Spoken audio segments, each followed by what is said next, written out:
he makes big screen magic. He was indeed a genius. He had the eye. But his heart belongs to this tiny stage. They're spectacular, down to the finest detail. This was the place where he poured all of his love. So how did these guys inherit his life's work? I was a senior in high school, and I was looking for a job that I wouldn't hate. You feel like you might be sitting on a gold mine? Must their show go on? It would be over. It would be gone. Everything would be dismantled and somewhere in a dumpster. Or will the fat lady sing?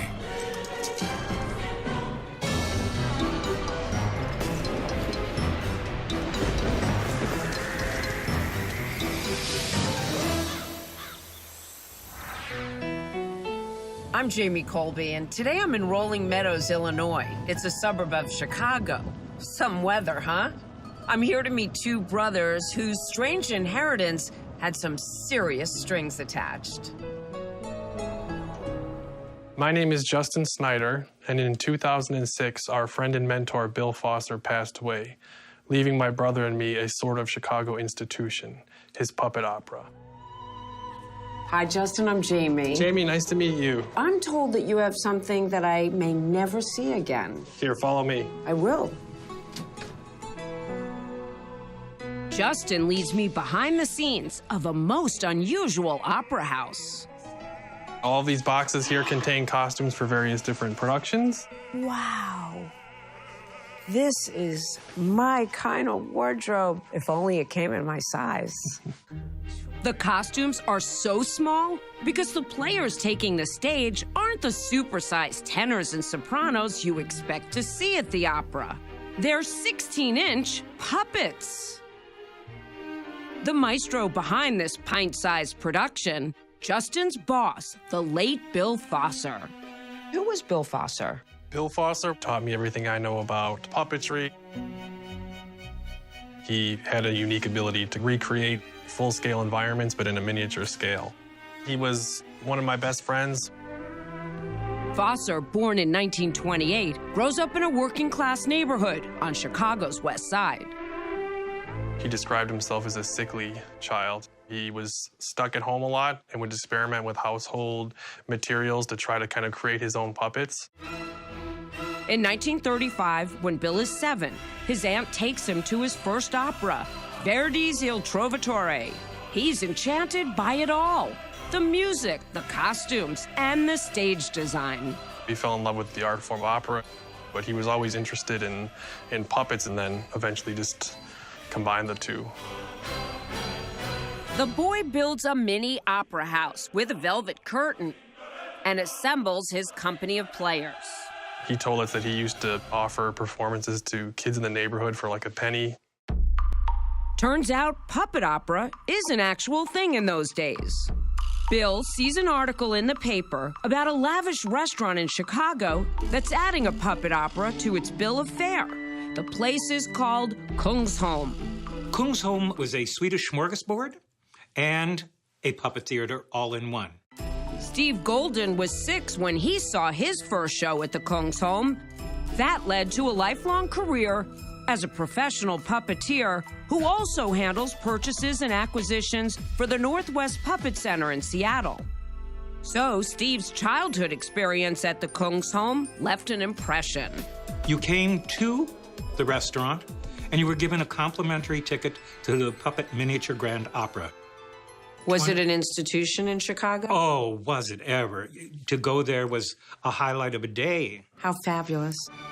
Opera stars and socialites flock to see Kungsholm puppets perform arias from operas such as Madame Butterfly or The Barber of Seville. So 14-year-old Bill Foster takes his best handmade puppet and talks his way into a summer job at the theater. Soon, he too is hooked for life. He becomes an expert puppet maker and patents a design for a puppet with more natural body movements than the ones used at the Kungsholm. This is one of the original Kungsholm puppets. The operator would be underneath, and there's a series of rods and strings. Justin's brother, Shane Snyder, is the other heir in our story. These two here were made by Bill Foster.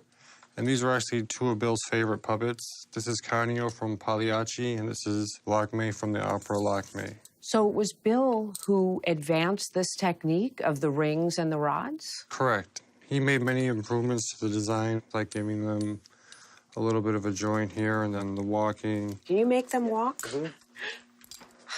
Unbelievable. And you can get a lot of range of movement and motions just from lifting and turning the rod. Ingenious, but it's tough to make a buck in puppets. So Bill only works off and on at the Kungsholm, though he pays the bills with another skill he perfects there. He's a sought-after stage designer at full-scale Chicago theaters. He was indeed a genius. He had the eye. Actor Tony Makis performed on some of Bill's sets in the early days. Every now and then, you're lucky enough to work with people who have that kind of an ability, and Bill has that ability. Eventually, the Kungsholm falls into disrepair, closes, and reopens as a steakhouse with no puppets. Bill opens his own puppet theater. He's never married, has no kids, so it's his baby. Oh, my. He christens it Opera in Focus. He had the idea of like a camera lens in mind, so it's like looking through the lens of a camera at this weird miniature world. Bill built this? He built all of this? Yes, indeed.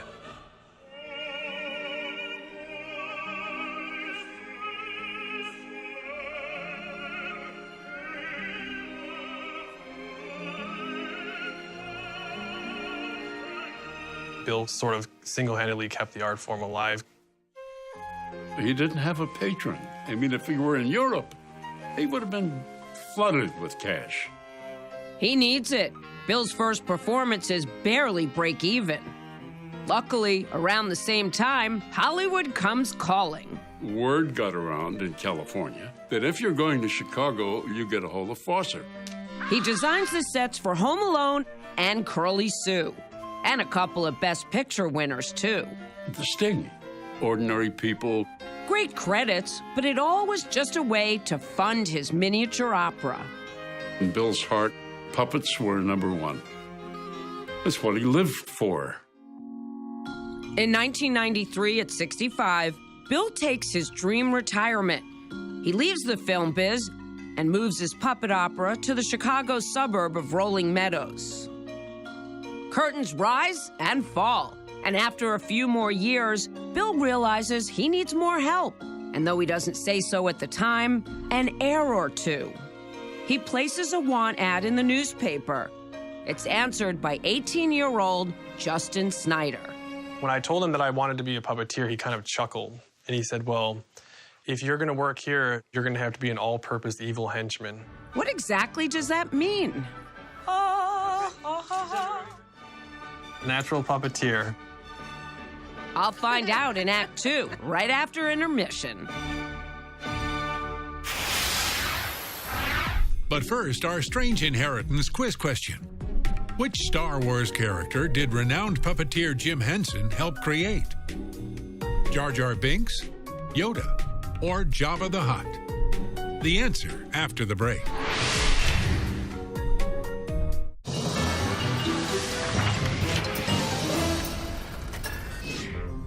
So, which Star Wars character did Jim Henson help create? It's B, Yoda, who debuted in the 1980 film The Empire Strikes Back.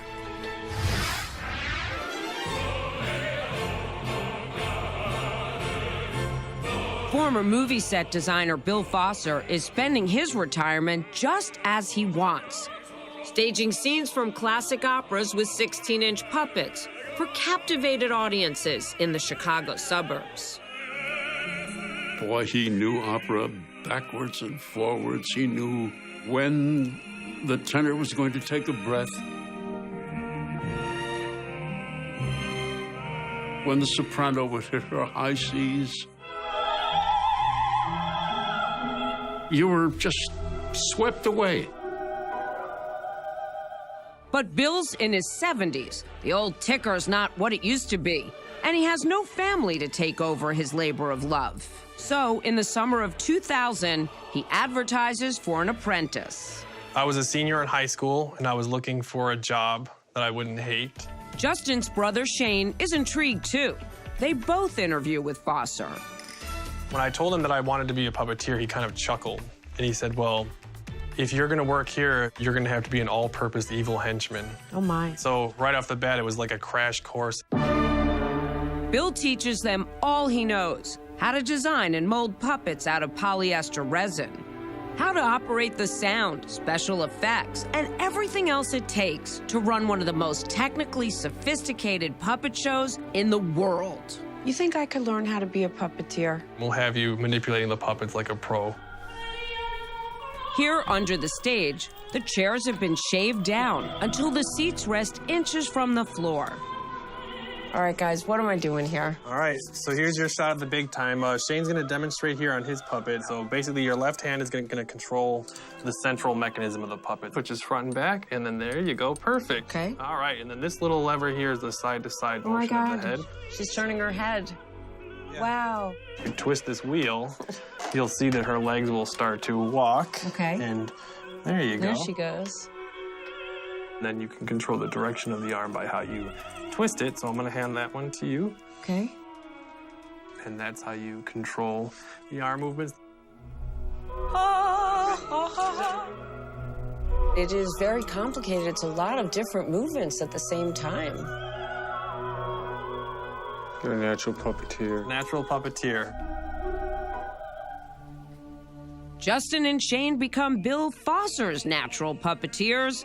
They're hooked. He was like a hero to me. And it was something that I aspired to be like. They skip college, remain under Bill's wings, and grow into a much bigger role in the old man's life. You feel like you might have been his surrogate sons? Definitely. And he told us that all the time, that he looked at us like we were the children that he never had. And the heirs he dearly wants to carry on his work. He just asked, what would you think about the idea of continuing this after I'm gone? And I was just like, sure, you know.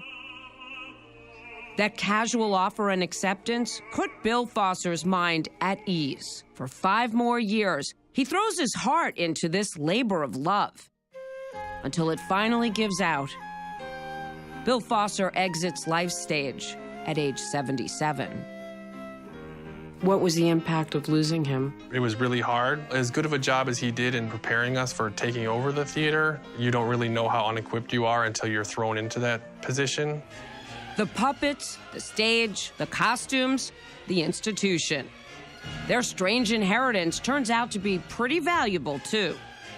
Looks to me like Bill might have invested a lot of his money in this. For sure. Do you know how much? Bill told me that he had invested over $1 million into it. It's actually, Holy smokes. Yeah, back in the 80s, the puppets were insured by Lloyd's of London for $6,000 each. How many were there? Back then, I believe Bill had 32 opera and focus puppets. That's significant. Yes. 192K significant. And Steve Golden of the Northwest Puppet Center says they would go for a lot more now. At one point, Bill had these appraised at about $6,000 About each. $6,000. Do you think that these have held their value today? I would say it certainly has held its value. Because if you just look at every part of the makeup of it, it's worth every penny that's in there. Depending on which collector finds out about it, you could possibly get $10,000 for it. You're trying to maintain what is a Chicago institution, but you feel like you might be sitting on a gold mine? Ready for one more plot twist to Bill Foster's libretto? It's his final wish for the puppet opera. What did he tell you? After the break. Here's another quiz question for you. Which original stop-motion movie puppet sold for $50,000 at auction? Fantastic Mr. Fox, Rudolph the Red-Nosed Reindeer, or the evil other mother from Coraline? The answer when we return.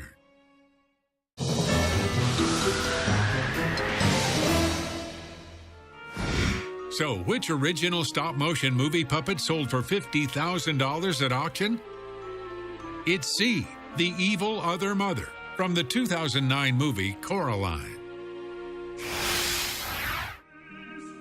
In 2006, Chicago puppeteer Bill Foster dies and leaves his puppet opera to his two pupils, Shane and Justin Snyder. The brothers want to keep it alive. They even hire their own apprentices. Meanwhile, local reporters aren't helping. They keep reporting it's dead. We had to struggle with the media referring to the puppet opera in past tense. All the articles that came out would say, like, Opera in Focus was a puppet theater. Attendance at their tiny suburban theater hits an all-time low. Then in 2011, a record rainfall floods the theater. Justin's sure it's curtains. That was probably the end.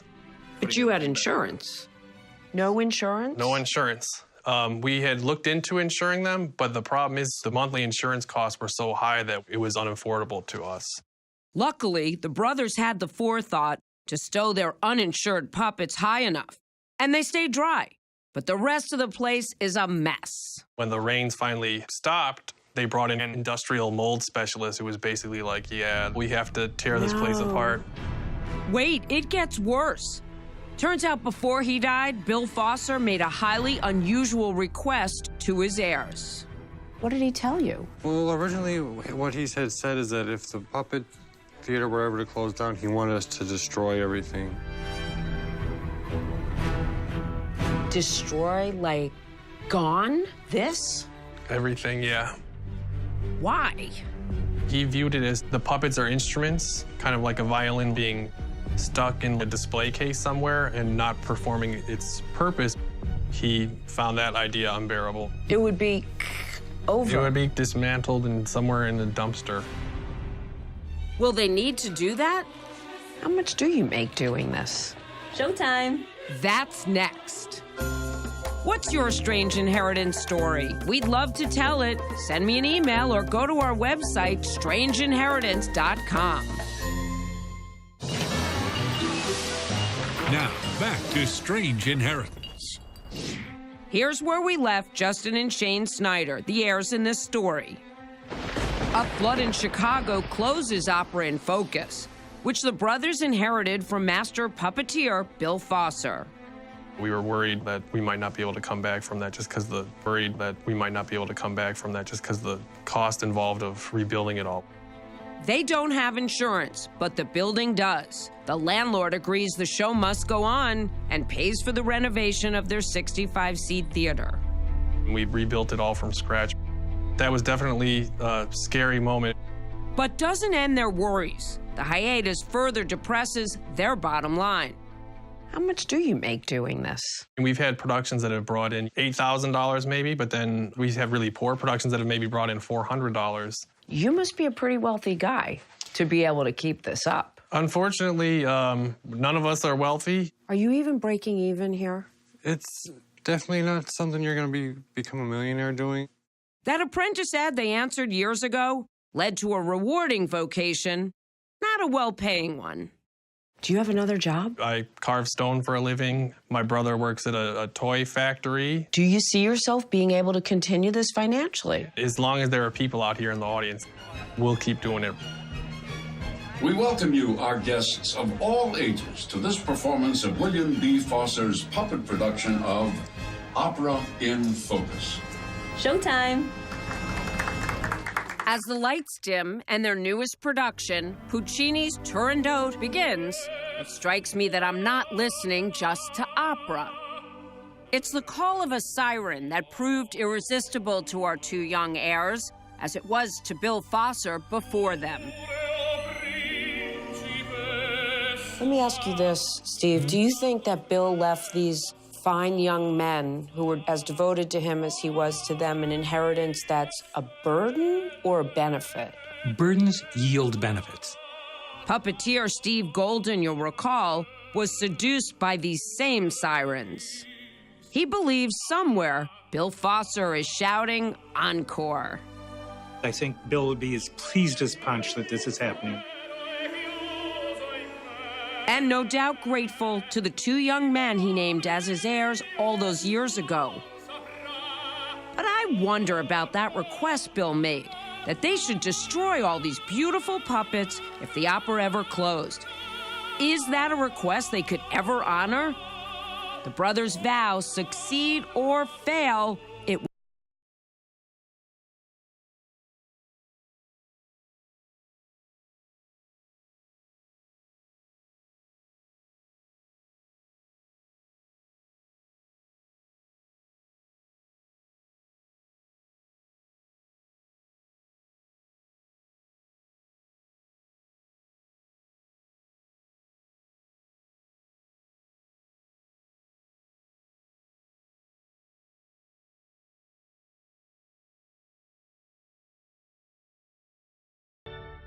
Bill Foster might not be with them, but Justin and Shane want to make sure the art of puppet opera lives on. So every year, in honor of the man they grew to love like a father, they perform Bill's favorite aria, Cielo Amar, or Sky and Sea, from La Gioconda.